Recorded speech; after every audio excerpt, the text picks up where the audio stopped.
Motor pump fit பண்ணியாச்சு. Line வந்து ப்ளூக்கு blue, எல்லோக்கு yellow, ரெட்டுக்கு red சீவிட்டு முறிக்கிறோம். ஃபஸ்ட்டு ஒரு ஸ்லீவ் நார்மல் டேப் வச்சுட்டு அதுக்கு மேலே வாட்டர் டேப் அடிக்கணும். பைண்டிங் பண்ணுறதுனால சூப்பராக இருக்கும். இந்த கருப்பு கலர் ஃபஸ்ட்டு வச்சோம்னா ப்ராப்ளம் வந்துடும், ஆகி உருகிடும். அதுதான் பைண்டிங் பக்காவாக பண்ணிட்டோம்ன்றோம். இப்போ டெஸ்டிங் பார்க்க போகிறோம்.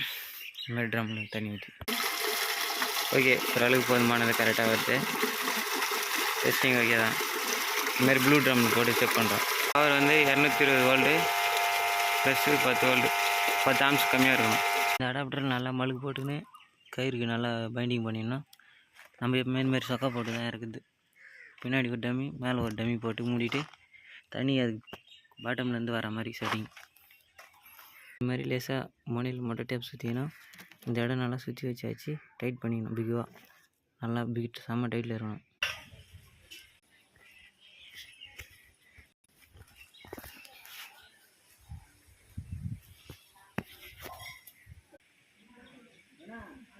இந்த பைப்பு டைட் பண்ணும்போது சும்மா டிக்குன்னு ஒரு சவுண்டு வரும், அப்போ தான் லாக் ஆகிடுச்சின்னு அர்த்தம்.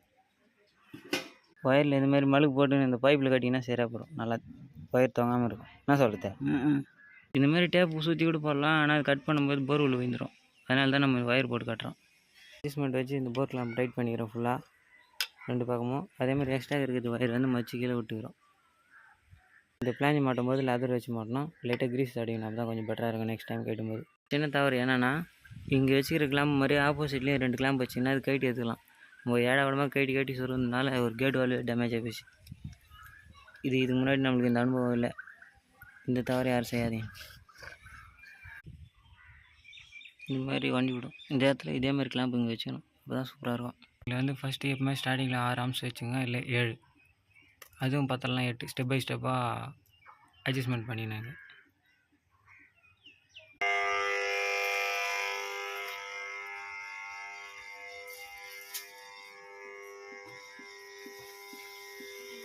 இந்த புது சாட்ரு வந்து ஃபிட் பண்ணல, ஏன்னா அது நல்லாவே இருக்குது. பாய் சாட்ரு சவுண்டு மட்டும் தான் வருது, அது கண்டென்சர் மாற்ற வருது. தண்ணியோட அவுட்புட் பார்த்தா சூப்பராக இருக்குது.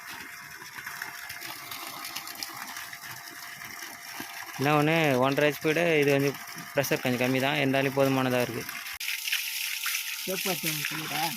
கழுவியா தண்ணியோட ரிசல்ட் மட்டும் பார்ப்போம். தண்ணியில் கல் வருதான்னு மட்டும்.